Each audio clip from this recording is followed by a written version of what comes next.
federal constituency. Mr. Speaker, sir, I rise to, I'm from Abia State.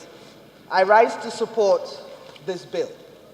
And the reason that I rise to support this bill, Mr. Speaker, is that, as he said, I had pause initially when I saw the heading of the bill. I was very curious, but then I had cause to read up on it, and I must support this bill. For the simple reason, Mr. Speaker, sir, that from what it is that I've gathered, that 23% of people in the world already use integrative medicine. Integrative medicine, especially people who are chronic pain sufferers, people who seek remedy from the scourge of cancer, as well as a lot of women who have gynecological issues. Chronic pain sufferers, Mr. Speaker, sir, are dependent on opioids. And of course, as we know, Nigeria currently suffers from an opioid problem, which means that unless there is alternative medicine, people will have even a lot more people who are addicted to opioids who are inadvertently addicted to these. And of course, we know that they have side effects. Mr. Speaker, with regards to cancer, there's a lot of talk about the dangers of chemotherapy. And so you find a lot of people who are cancer sufferers who start to use alternative medication. Around the world, there was something that was going on around on the internet, and I don't know if any of us saw it, a television program in the United States that said that bitter cola was the cure could help in cancer, cough suppression. Of course, there was another conversation that bitter leaf was a serious cure for diabetes and cancer.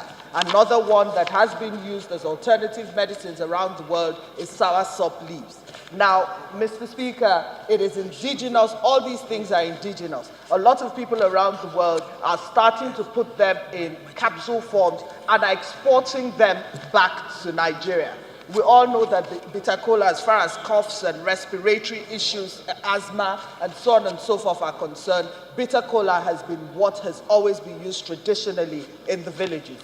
I know that my great-grandfather, my grandfather lived up to the ages of 110, sometimes 100, and longevity was a lot more. The question now becomes, why is it that we're living for shorter? It is because, one, we're not as organic as they are. Two, most of the drugs that we use are derivatives of the natural things that they have. And so I believe that if we do not have this agency that regulates these things, that whole space, an open space, will be infused with quackery.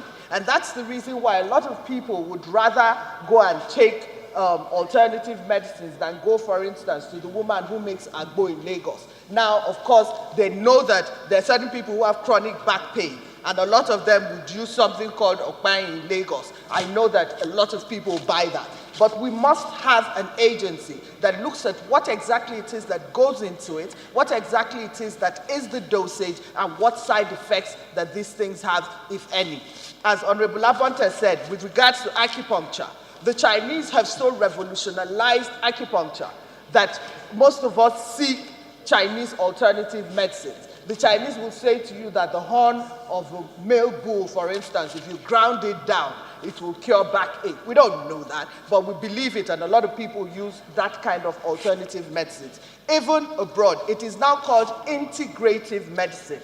Integrative probably so that the medical doctors, the people who are the mainstream medical doctors, are not angry with this alternative medicine. So I think that, again, we should adopt that integrative so that when we seek to create wellness or health for the Nigerian people, that the medical doctors don't fight against this agency, because I know it's going to be steeped in a lot of this, that we're probably trying to beef up alternative medication versus orthodox medicine. So, Mr. Speaker, so I'd like to urge my colleagues that we have all these things in Nigeria. The time has come for us to actually use our own homegrown thing to develop things that have always existed. And I believe that that's what this bill is about. Thank you very much.